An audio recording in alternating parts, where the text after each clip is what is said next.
자신이 노력한 만큼 그에 따른 합당한 결과를 얻는 것을 사람들은 상식적이다, 또 당연한 일이다, 이렇게 받아들이고 있습니다. 이런 생각은 우리 성도들도 예외가 아니죠. 그러니까 신앙을 잘 지키면 하나님께 복을 받는 것이 당연하다라든지, 믿음이 좋은 성도는 잘 살아야 한다는 이런 생각에 성도들도 사로잡혀 있습니다. 그래서 하나님을 잘 믿는 성도가 삶 속에서 어려움을 당하게 되면 성도 스스로도 부끄러움을 느낍니다. 주변에서는 그가 뭘 잘못했길래 저런 어려움을 당하는 것이냐고 수군대곤 해요. 하지만 우리 연세 드신 권사님들도 집사님들 계시지만 살아보셨으니 어떠셨어요? 인생이 뿌린 대로 거두는 그런 단순한 인생이 아니더라는 것이죠. 때로는 의인 가운데 멸망하는 의인이 있기도 하고, 악행에도 불구하고 형통한 악인이 있다는 것이 성경이 가르쳐주는 세상입니다. 세상 사람들은 이런 부조리한 세상의 모습을 보면서 선하고 전지전능하신 하나님이 계시다면서 어떻게 세상이 이럴 수가 있느냐, 이렇게 따져 묻기도 해요. 여러분, 만약 전도를 나가셨는데 이렇게 따져 묻는 분들이 계시다면 여러분들은 어떻게 하시겠습니까? 뭐라고 대답하실 거예요? 아예 아무 말도 못하고 돌아서진 않으십니까?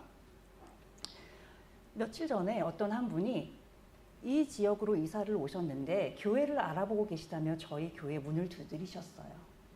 그분과 함께 약 1시간가량 많은 이야기를 나누었습니다.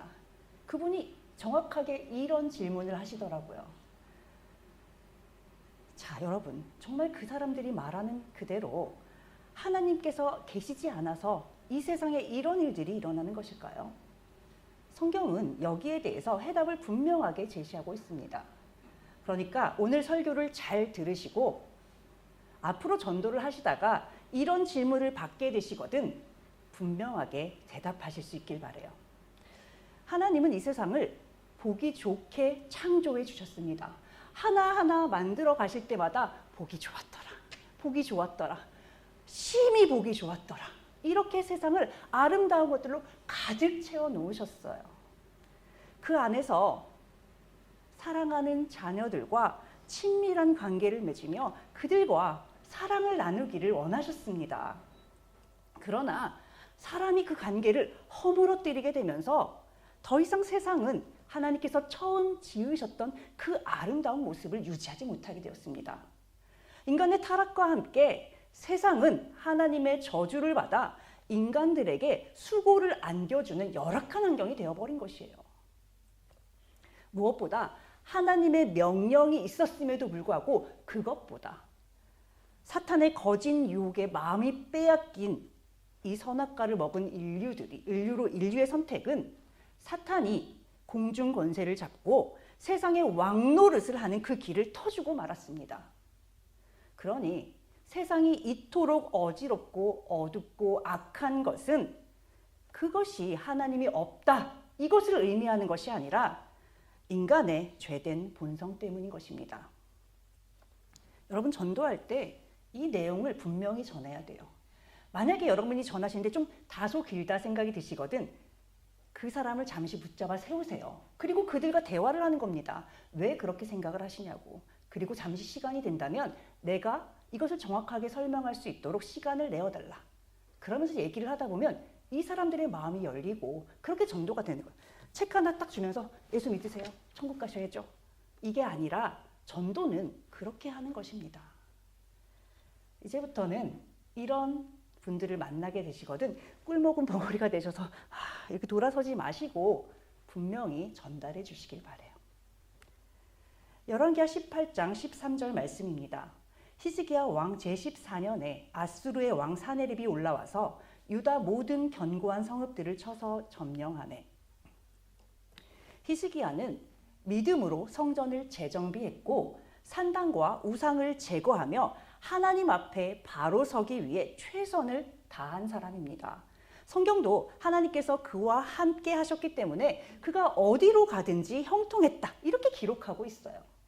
그러면 우리가 그런 사람에게 기대하는 바는 무엇입니까? 그가 번영하고 번성하는 것.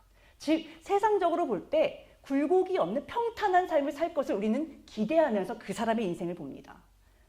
그런데 뭐래요? 지금 그가 이런 공격을 당하고 있다는 거예요. 우리가 아는 해피엔딩은 뭐예요? 그래서 그들이 모두 행복하게 잘 살았습니다. 끝! 우리의 인생도 좀 이랬으면 좋겠죠. 그런데 우리의 인생은 이렇게 간단하지가 않습니다. 영원한 행복의 목적지인 줄 알고 최선을 다해서 달려갔던 그 자리에서, 그 도착 지점에서 일상의 삶이 그제야 본격적으로 시작되는 것입니다. 더군다나 우리 성도들은 어떤 사람입니까? 세상과 하나님을 동시에 섬길 수가 없는 사람들이에요. 성도가 세상을 버리고 하나님만 따르고 섬기겠다 다짐하는 순간부터 세상에서는 미움을 받는 것이 오히려 당연한 이치인 것입니다. 히스기야가 하나님만 의지하고 따르겠어 이렇게 결단하는 순간 어때요? 세상을 향한 발걸음을 하나님께로 이렇게 되돌려서 하나님을 향해서 가겠다는 거예요. 이것은 곧 당시에 가장 큰 힘을 가지고 있던, 그리고 그들을 위협하던 아수르 왕에게는 호호 요것 봐라, 아수르 왕에게 반기를 드는 거예요. 반역하는 행동과 똑같습니다. 그러니까 히스기야 왕 14년에 아수르의 사네립 왕이 유다로 대대적인 침략을 하게 되는 거예요. 이게 어떻게 하나님을 이렇게 잘 믿는데 고난이 찾아옵니까? 이게 아니라 당연한 겁니다. 내가 고난을 당하고 있어요.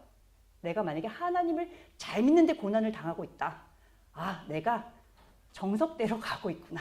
이렇게 생각하시면 되는 거예요. 북이스라엘을 멸망시킨 아수르의 군대가 예루살렘 성을 둘러싼 이 사건은 그 자체로 히스기야 왕과 남유다 백성들에게는 감당할 수 없는 큰 공포였습니다. 당장 나라가 멸망할 수도 있을 만큼의 급박한 상황이 그들 앞에 펼쳐지고 있는 거예요. 사람들은 이런 절체절명의 순간을 보면서 이것을 어떻게 해결할 수 있을지 방법을 찾죠. 그와 동시에 이 사건을 이렇게 위기의 순간을 맞이하게 된 그 원인 제공한 사람을 찾습니다. 그 원인 제공자를. 그리고 그 사람을 원망하게 돼요. 이 사건을 밖에서 객관적인 시선으로 바라보는 우리 성도들조차도 이것을 통해서 하나님께서 어떻게 역사해 주실까? 이것을 기대하는 사람이 몇이나 될까요? 도리어 왜 하나님은 그토록 사랑한다고 하시면서 자녀들에게 이런 고난을 허락하시는 것인지 하나님의 사랑에 의문을 품는 것이 우리들의 모습 아닙니까? 하지만 이런 우리의 의문은 관점을 조금만 바꾸면 하나님이 이래서 이렇게 바뀔 수가 있습니다. 자, 우리가 만약에 누군가를 가르치거나 돕는 입장이라고 한번 생각을 해보세요. 그가 아무것도 구하지 않아도 되도록 A부터 Z까지 그가 필요한 걸 모두 다 이렇게 줍니까? 예전에 그런 포스터 있었어요. 어려워서 구걸하는 사람에게 돈을 쥐어주지 말아라. 그에게 일할 자리를 주라고. 이런 포스터가 한참 있었거든요. 그것과 마찬가지입니다. 그에게 정말 필요한 것이 무엇인지를 먼저 살피게 된다는 것이죠. 손쉽게 우리가 아이들을 한번 공부를 가르친다고 생각을 해볼게요. 먼저 실력이 어느 정도 되는지 가늠을 해보죠. 그래서 아이한테 문제를 던져줍니다. 네가 얼마나 아는지 한번 풀어봐. 아이가 어려움을 봉착했을 때 어때요? 야, 그것도 모르니? 답은 이거잖아. 이렇게 말하지 않죠. 아이가 끝까지 스스로 해결을 할 수 있도록 아이가 아는 것에 한해서 힌트를 주면서 그 아이가 풀어갈 수 있도록 그것을 만들어줍니다. 이렇게 하는 이유는 단순히 문제의 답을 맞추는 것이 목적이 아니라 그 아이가 스스로 생각하는 힘을 기르게 하는 것이 목적입니다. 그래서 조금 유형이 다른 문제가 나오더라도 이렇게 풀어봐야지, 저렇게 풀어봐야지 여러 가지를 적용할 수 있게 만들어주는 것이죠. 그런데 여기에서 한 가지 더 중요한 것이 있습니다. 바로 그렇게 했음에도 불구하고 아이가 끝까지 스스로 해결하지 못하는 문제를 만났을 때 그제서야 비로소 선생님이 됐든 부모님이 됐든 형이 됐든 도움을 요청하라는 것이죠. 이 모든 과정을 통해 아이는 내가 어떤 부분을 정확하게 모르고 있는지 그것을 알게 되는 것입니다. 그리고 내가 진짜로 모르는 이 부분을 해결하기 위해서는 도움을 요청하는 여러 가지 방법들에 대한 터득을 하게 되는 거예요. 이게 삶의 지혜 아닙니까? 자, 이제 이것을 우리의 삶에 적용해 보도록 하겠습니다. 우리가 문제를 만날 때마다 하나님께서 곧바로 모든 것을 싹 치워주시고 해결해 주시지 않는 것. 이것은 단순히 우리 마음대로 살아보라고 방치하고 내버려 두시는 것이 아닙니다. 우리 스스로 자신의 한계를 깨닫고 하나님을 의지하는 대로 나아오기를 기다리시면서 이렇게 이끌어가고 계신 거예요. 문제를 통해서 내 힘으로는 안 되는 거구나, 이 사실을 깨닫게 되었을 때 우리는 비로소 하나님을 인정하고 하나님을 찾게 됩니다. 하나님 앞에 두 손 두 발 다 들고 나오는 상태가 되는 것이에요. 하나님은 바로 그 지점에서 우리를 만나주시고 또 우리를 어루만져 주십니다. 하나님의 뜻이 어디에 있는지를 깨닫게 해주세요. 그것이 바로 하나님을 더 깊이 경험하는 방법입니다. 그러니 하나님 앞에 신앙의 본질을 회복하고자 최선을 다했던 히스기야와 유다 백성에게 위기가 닥친 것은 절대로 이상한 일이 아닌 것입니다. 또한 그들이 어려움을 겪게 된 그 순간에 하나님이 곧바로 문제를 해결해 주시지 않고 고난을 경험하게 하시는 것, 그것 역시도 납득할 수 없는 그런 어려운 일이 아니죠. 다만 아수르의 침략을 받은 히스기야의 첫 반응, 그것은 다소 의외이긴 했습니다. 우리가 아는 히스기야는 하나님을 의지하기로 결단한 사람이었기 때문에 그래요. 그런 그가 하나님을 찾고 하나님 앞에 나와서 먼저 기도하기보다는 사람을 보냅니다. 아수르 왕에게 사람을 보내서 항복하겠습니다, 이렇게 말하면서 우리가 잘못했으니 군대를 철수해 주기만 하면 무엇을 요구하든지 그대로 다 하겠습니다, 이런 말을 하는 것입니다. 결국 그는 은 300달란트와 금 30달란트를 바치게 되었어요. 성전과 왕국의 은을 모두 끌어모아서 아수르 왕에게 주었습니다. 심지어 자신의 손으로 정비했던 그 성전 기둥의 금치를 벗겨서 그것을 아수르 왕에게 바쳤어요. 믿음의 사람이라고 해서 언제나 믿음에 충만한 그런 결정을 하고 그런 반응을 하는 것이 아니에요. 히스기야의 이 선택이 그가 믿음이 없어져서, 믿음이 떨어져서 이런 행동을 했다기보다는 위기 앞에서 인간적인 방법을 먼저 붙들었다는 것을 알 수 있습니다. 이것을 통해 우리는 한 가지 분명히 알 수 있는 게 있어요. 믿음이라는 것이 문제를 해결해주고 없애주는 능력이 아니라는 것입니다. 오히려 우리가 세상에서 믿음을 가졌을 때 악한 세상으로부터 탄압을 받게 되고 박해를 받게 되고 그로 인해서 문제를 만나게 되죠. 위기를 만나게 됩니다. 그런데 이 위기는 우리의 믿음이 참 믿음인지를 드러내주는 귀한 시험대인 것입니다. 히스기야가 이런 선택을 한 데는 또 다른 이유가 있습니다. 히스기야는 위기의 순간에 반응하는 좋은 믿음으로 반응하는 그 좋은 본을 보면서 자라지 못했어요. 그의 아버지가 아하스 왕입니다. 아하스 왕은 히스기야 이전까지 역대 왕들 중에 최고로 악한 왕이었어요. 그렇기 때문에 그가 결정적인 순간에 있어서 아버지 아하스가 했던 그 방식을 그대로 답습하고 있는 것입니다. 부모님들 또는 믿음으로 앞선 분들이 삶 가운데 믿음으로 선한 결정을 내려야 하는 이유가 바로 여기에 있습니다.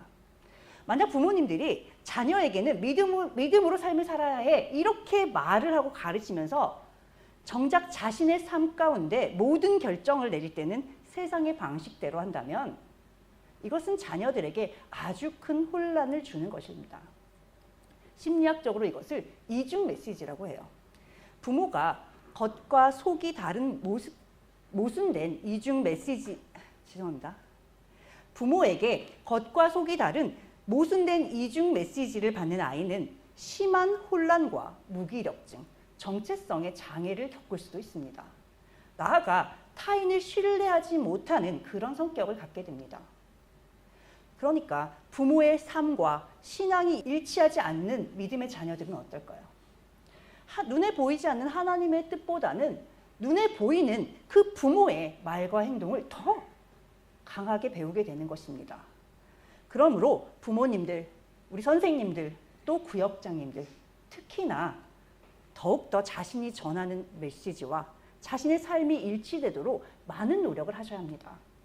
우리의 선택, 작은 선택 하나가 우리를 바라보고 있는, 잘하고 있는 그 믿음이 연약한 자들에게는 신앙의 기준이 될 수 있기 때문이에요. 혹시라도 어떤 게 선한 결정인지 도저히 모르겠다 이러신다면 내 뒤를 따라오는 저 연약한 성도가, 내 자녀가 내가 하는 이것 그대로 해도 괜찮을까? 그걸 한번 생각해 보시면 좋겠어요. 그렇다면 믿음의 선한 결정을 내리시는데 조금 도움이 되실 것입니다. 열왕기하 18장 25절 말씀입니다. 내가 어찌 여호와의 뜻이 아니고야 이제 이곳을 멸하러 올라왔겠느냐. 여호와께서 전에 내게 이르시기를 이 땅으로 올라와서 쳐서 멸하라 하셨느니라 하는지라. 대단하죠. 하나님의 뜻을 운운하는 이 말을 보면 누가 한 말이지? 놀랍게도 아수르의 군대 장관이 한 말입니다. 히스기야는 아수르의 침공을 막기 위해 세상적인 방법을 택했습니다. 그에 따라 막대한 대가를 지불했어요. 그것은 그가 인간적으로 할 수 있는 최선의 평화 구걸과도 다름없습니다. 하지만 그 결과는 너무나도 참담한 것이었습니다. 아수르는 그 막대한 돈을 받고도 대군을 보내서 또다시 예루살렘을 위협하는 것입니다. 히스기야가 이미 엄청난 양의 조공을 바쳤음에도 불구하고 아수르가 다시 공격했다는 것과 그것이 하나님의 뜻이라고 말하고 있는 이 이방인의 25절의 발언은 백성들로 하여금 엄청난 좌절과 혼란을 경험하게 했을 것입니다. 이 말을 한 사람은 랍사게라는 사람인데 이 랍사게라는 것은 사람 이름이 아니라 아수르의 군사령관의 직책의 이름입니다. 유다의 지도자들은 랍사게에게 백성들이 알아들으니 유다 방언으로 하지 말고 다른 말로, 다른 언어로 해주십시오. 이렇게 간청을 했어요. 그러니까 이것을 보면 이렇게 성경을 읽고 있는 성도들이 랍사게의 말이 진짠가? 이렇게 혼란스러운 감정을 느끼게 됩니다. 결론부터 딱 말씀을 드리자면 그가 한 이 25절의 말씀은 거짓말입니다. 랍사게는 히스기야와 백성들을 이간질시키는 심리전술을 쓰고 있는 거예요. 앞서 22절에서는 히스기야가 산당과 제단들을 제거하고 유다와 예루살렘 사람들을 성전에서만 예배하라 했다며 히스기야의 종교개혁을 비판하는 말을 합니다. 산당은 이방신과 하나님을 동시에 섬기는 혼합 종교의 상징이죠. 그래서 이 산당을 폐하고 예루살렘 성전 한 곳에서만 예배를 드리게 한 것은 하나님 앞에 아주 선한 일입니다. 이것이 옳은 일이에요. 하나님의 뜻과 일치하는 일입니다.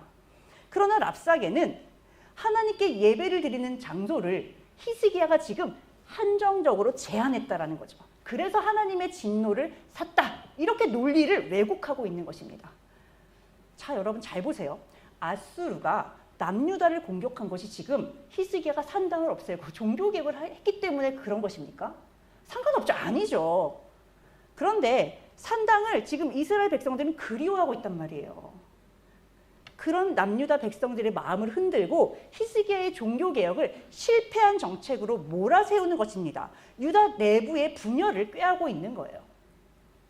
즉 랍사게는 군사적으로 더 우위에 있는 그 결과적인 그 현상만 보고 그것이 마치 히스기야의 잘못된 정책을 꾸짖기 위한 하나님의 뜻이라는 듯이 진실을 호도하고 있는 것입니다. 한마디로 남유다 백성들을 지금 영적으로 가스라이팅하고 있는 거예요. 이것이 사탄이 성도들의 마음을 흔들고 유혹하는, 흐리게 하는데 사용되는 아주 전형적인 방법입니다. 네가 지금 고난을 당하잖아. 그런데 하나님이 너를 사랑할 리가 있겠어? 사랑하면 그렇게 두면 안 되지. 이것과 지금 랍사게가 하는 말이 하나도 다를 바가 없다는 거예요. 사탄의 영이 임한 자는 사탄이 하는 동일한 전략을 쓰고 사탄이 하는 동일한 말을 합니다. 그런데 다행인 것은 랍사게의 이 거짓말이 오히려 두려움에 잠시 잠들어 있던 히스기야의 신앙심을 일깨우는 것이 됩니다. 신하들로부터 랍사게가 한 말을 모두 전해들은 히스기야는 세상의 악함 앞에서 인간적으로 행했던 자신의 노력이 얼마나 무가치하고 무능력한 것인지를 이를 통해서 확인하게 된 것입니다. 인간적인 노력이 모두 수포로 돌아갔을 때 우리가 할 수 있는 선택은 두 가지입니다. 하나는 그 자리에 엎으러져서 완전히 좌절하고 포기하는 것입니다. 다른 하나는 내 힘으로는 아무것도 할 수 없음을 고백하고 하나님 앞에 무릎을 꿇는 것입니다. 자, 그런데 여러분, 바로 이 자리에서 내가 어디로 가느냐, 이것이 바로 평소에 내가 가지고 있는 신앙이 어느 방향에 있느냐에 따라서 결정된다는 거예요. 히스기야가 가지고 있던 신앙이 이 자리에서 빛이 나는 거예요. 그는 이미 하나님과 함께 동행해본 경험을 했습니다. 하나님이 인생을 형통케 하시는 경험을 해보았어요. 그러니까 히스기야가 이 지점에서 다시 하나님 앞에 무릎을 꿇을 수 있었던 거예요. 그러니까 그가 넘어져 있었다고 에휴, 그렇게 믿음 있는 척 하더니 이게 아니라, 사람은 그럴 수 있잖아요. 다 너무 두려울 때. 그런데 그럼에도 불구하고 그것을 깨달은 그 자리에서 내가 하나님 앞에 이렇게 하다니 하면서 좌절하고 넘어지면서 영영 하나님과 멀어지는 자리로 나가는 것이 아니라 그 자리에서 철저히 회개하고 다시 하나님께로 돌아서는 것, 이것이 바로 그 밑바탕에 깔려있는 신앙의 힘이라는 것입니다. 이 신앙이 절대로 사라지거나 없어지고 죽은 것이 아니에요. 옷을 찢고 굵은 배를 두르고 자신의 힘으로는 아무것도 할 수 없음을 선포합니다. 랍사게의 협박과 거짓말은 히스기야가 다시 하나님을 붙드는 신앙으로 돌아가는 계기가 되어 주었습니다. 열왕기하 19장 3절에서 4절 말씀은 히스기야가 참담한 마음을 선지자 이사야에게 전하며 중보 기도를 요청하는 내용입니다. 이때 하나님을 히스기야는 당신의 하나님 여호와라고 표현을 하고 있어요.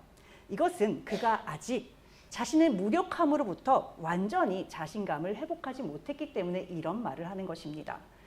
영적 지도자인 이사야의 중보를 의지하는 것이 잘못됐다는 말씀을 드리는 것이 아니에요. 히스기야의 심령이 아직 연약한 단계에 있다는 것을 말씀드리는 것입니다. 그러니까 회복에도 단계가 있다는 것이에요. 하나님은 인간적인 열심을 내려놓고 하나님을 찾는 히스기야에게 두려워하지 말라고 응답해 주십니다. 그리고 나아가 아수르 왕은 그의 본국으로 돌아가 그곳에서 죽게 될 거야 라는 예언의 말씀을 허락해 주셨어요. 히스기야의 눈에 볼 땐 어때요? 지금 너무나도 많은 아수르의 대군이 모래알처럼 자기의 성을 둘러싸고 있는 상황입니다. 그런데 이 분기탱천한 이 왕이 자기 나라로 돌아갈 일은 또 무엇이며 그곳에서 죽는다니, 이게 도저히 이해가 되지 않았을 거예요. 그렇지만 그는 하나님의 이 말씀을 들은 것 자체로 안심하고 큰 위로를 받았을 것입니다. 그리고 실제로 랍사게가 아수르 왕을 만나기 위해 예루살렘을 떠나게 되거든요. 그러면서 히스기야가 뭐라고 생각했을까요? 진짜 하나님 말씀대로 떠나네 저 사람들이? 이러면서 모든 것이 정말 잘 해결되고 있구나 이러면서 안도하고 안심했을 것입니다. 그런데 아직도 상황은 완전히 종료되지 않았습니다. 구스 왕과의 전쟁을 위해 전쟁터로 나가는 아수르 왕이 다시금 유다를 위협하는 편지를 히스기야에게 보낸 것입니다. 그 편지의 내용을 보면 아수르의 여러 왕들을 통해 수많은 나라들을 진멸해 왔는데 보잘것없는 너희 유다라는 그 나라가 도대체 무엇을 믿고 너네만 온전할 거라고 생각하냐, 이거예요. 이 편지를 받은 히스기야는 이번에는 직접 여호와의 성전에 올라가 하나님 앞에 서게 됩니다. 사네립 왕이 보낸 그 편지를 하나님과 자신 사이에 놓고 하나님께 기도하는 거예요. 도저히 저는 이제 어떻게 할 수가 없습니다. 하나님 도와주세요. 하나님 앞에 손 내밀고 나왔죠. 그의 기도는 하나님의 도우심을 구하는 기도의 정석이라고 했을 만큼 너무나도 아름다운 기도입니다. 그래서 조금 길지만 그의 기도 전문을 읽어드리도록 하겠습니다. 그룹들 위에 계신 이스라엘의 하나님 여호와여, 주는 천하 만국의 홀로 하나님이시라. 주께서 천지를 만드셨나이다. 여호와여, 귀를 기울여 들으소서. 여호와여, 눈을 떠서 보시옵소서. 사내립이 살아계신 하나님을 비방하러 보낸 말을 들으시옵소서. 여호와여, 아수르 여러 왕이 과연 여러 민족과 그들의 땅을 황폐하게 하고 또 그들의 신들을 불에 던졌사오니 이는 그들이 신이 아니요 사람의 손으로 만든 것 곧 나무와 돌뿐이므로 멸하였나이다. 우리 하나님 여호와여, 원하건대 이제 우리를 그의 손에서 구원하옵소서. 그리하시면 천하 만국이 주 여호와가 홀로 하나님이신 줄 알리라. 히스기야는 내가 하나님께 이렇게 충성했는데 왜 나에게 이런 고난을 주셨습니까? 이렇게 하나님을 원망하지 않았습니다. 하나님의 도우심을 구하면서 하나님이 이렇게 해주시면 내가 이렇게 할게요. 딜을 하지도 않았어요. 자신의 회복과 편안함을 조금도 구하지 않았습니다. 그가 했던 것은 그저 하나님을 높여드리며 하나님의 주권을 있는 그대로 인정해드린 것뿐이에요. 그리고 하나님을 대적하는 이방인들의 모욕적인 말들을 하나님 앞에 고발하며 하나님의 자녀인 자신들을 그들의 손에서 건지심으로 우리에게 유익을 주시는 것이 아니라 하나님의 이름이 세상에서 높아질 수 있도록 우리를 사용해 달라는 것입니다. 히스기야의 이 기도에서도 우리는 우선순위를 확인할 수 있습니다. 개인의 안위가 아닌, 자신의 억울함에 대한 호소가 아닌 하나님의 하나님 되심을 인정하고 하나님의 영광을 먼저 구하는 것입니다.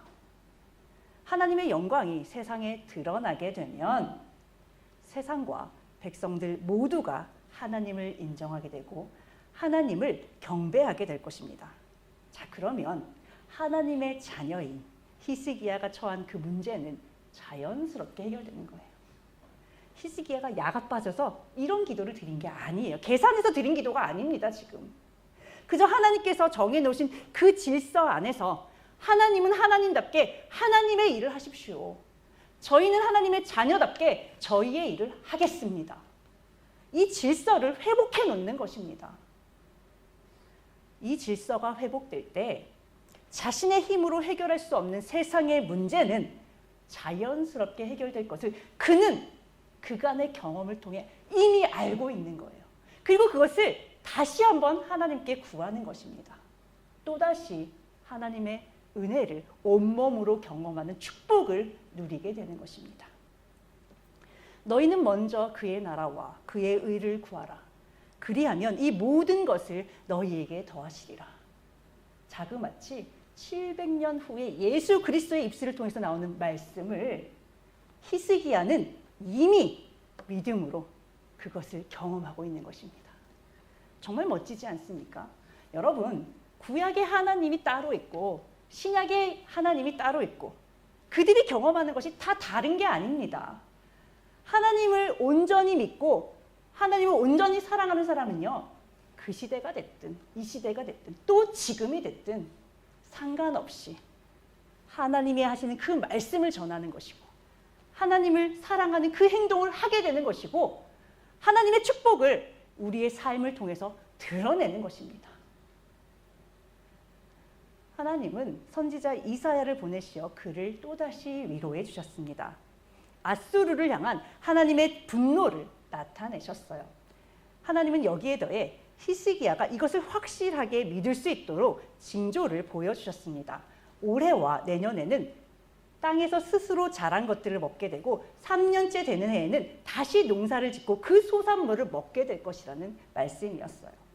이것은 전쟁이 지속돼서 황폐해져 버린 그 땅에서, 즉 인간이 아무런 수고와 노력을 할 수 없는 그 자리에서 하나님께서 자녀들을 직접 먹이시겠다는 겁니다. 마치 출애굽한 이스라엘 백성들을 광야에서 만나로 매일 40년 동안이나 먹여주신 것처럼 지금 이 남유다 백성에게 너희가 그것을 먹게 될 거야. 나의 은혜를 먹게 될 거야. 이 말씀을 해주시는 거예요. 더 놀라운 약속은 바로 3년째에 대한 약속의 말씀입니다. 심고 거두고 포도원을 심고 그 열매를 먹는다는 것은 전쟁이 완전히 끝난 가운데 평화 가운데 일상을 회복하게 될 것이라는 약속의 말씀입니다. 즉 하나님께서 주시는 이 회복이 일시적인 잠깐의 회복이 아니라 완전한 회복이라는 것을 약속해 주시는 거예요. 이미 수년간 아수르의 침략을 받고 땅이 황폐하게 된 그 땅에서 하나님께서 보이신 이 징조는 백성들에게 큰 소망의 메시지가 되었을 것입니다. 여기에 더해 30절에 유다 족속 가운데 피하고 남은 자에 대해서 말씀하고 계세요. 이것은 단순히 어려움 속에서 살아남은 생존자라는 의미가 아니라 아수르의 공격이라는 심판 가운데 하나님의 철저한 보호를 받은 그래서 남은 자를 의미합니다. 이들을 통해 죽은 줄로만 알았던 그루터기가 다시 뿌리를 내리고 그곳에서 다시 열매를 맺듯이 하나님의 백성들은 완전히 멸절되지 않고 다시 번성할 것이라는 의미입니다. 여러분, 하나님의 역사는 숫자에 있는 것이 아닙니다. 하나님을 진심으로 사랑하고 신뢰하는 그 남은 자들을 통해서 이루어 가신다는 것을 알려주시는 귀한 징조입니다. 지금도 마찬가지. 우리는 마지막 때 요한계시록 보는 것을 두려워합니다. 왜? 너무 무섭거든요. 이런 일들이 실제로 일어나면 누구 하나 살아남을 자가 있을까요? 이런 두려움이 있습니다. 그러나 우리가 하나님을 끝까지 신뢰하고 의지하며 나가면 우리는 그냥 어쩌다가 살아남은 자가 되는 것이 아니라 하나님의 철저한 보호하심 속에서 끝까지 예수 그리스도께서 이 땅에 다시 오실 때까지 그렇게 남는 자들이 되는 것입니다. 이것은 하나님의 신실하심을 드러내신 징조예요. 끝까지 지켜주시겠다. 열왕기하 19장 35절입니다. 이 밤에 여호와의 사자가 나와서 아수르 진영에서 군사 18만 5천 명을 친지라. 아침에 일찍이 일어나 보니 다 송장이 되었더라. 하나님은 남유다를 향한 구원의 메시지를 선포하신 뒤에 바로 하나님의 열심으로 일하셨습니다.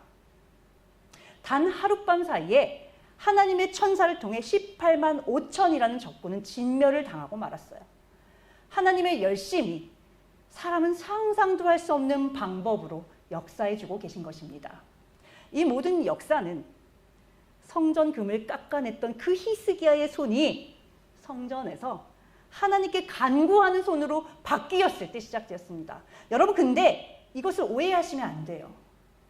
히스기야의 기도로 상황이 역전되기 시작했다는 말이 그가 구원의 역사를 성취했다는 것과 같은 말이 아닙니다.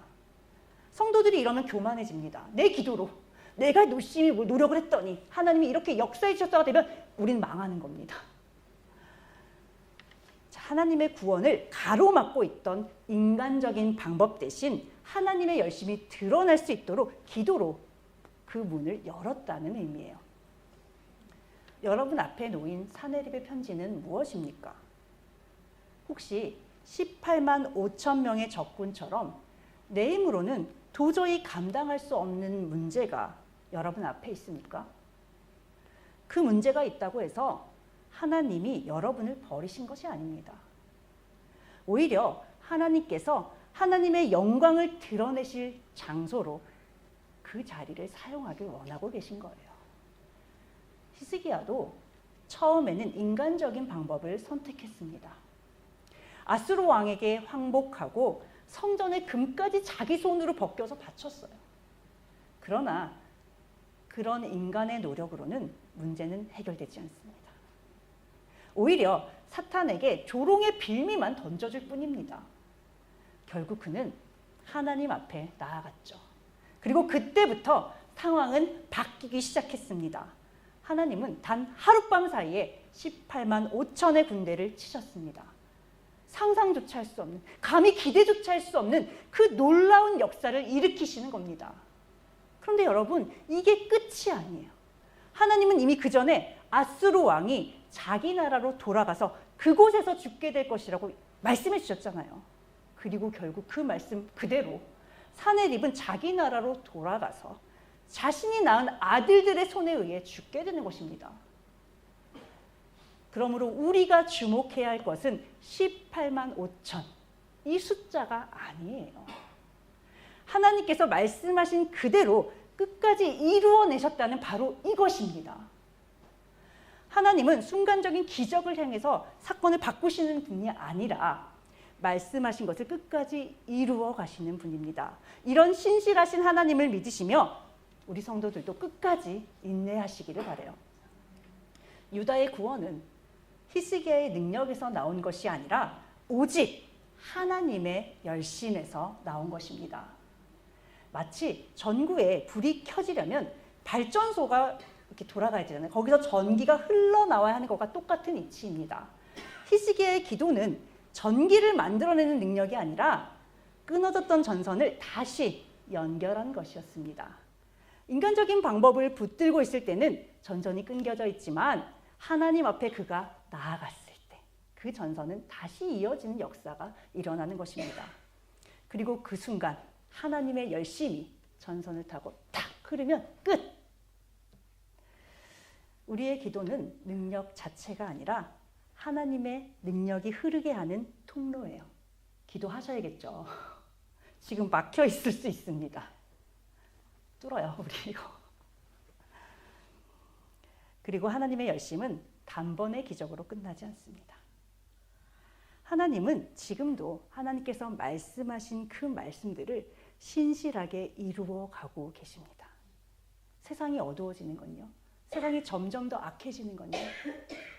하나님이 살아서 아직도 역사하고 계시다는 증거입니다.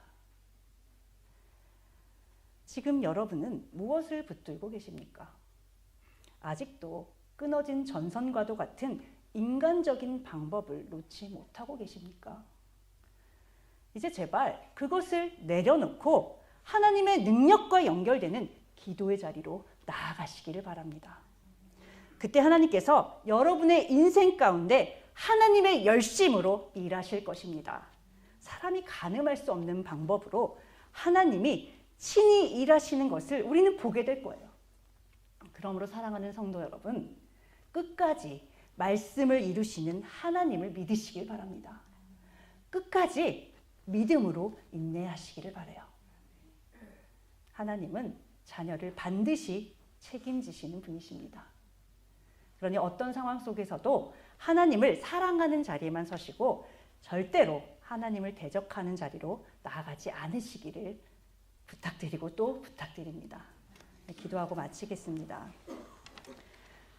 사랑과 은혜가 충만하신 하나님 아버지, 히스기야의 부르짖음을 들으시고 그의 연약함에도 불구하고 역사하시어 끝까지 주님의 신실하심을 보여주시니 감사합니다. 사람의 능력과 열심이 아닌 오직 하나님의 열심으로 이 모든 구원의 역사를 이루어 가시니 이 또한 감사드립니다.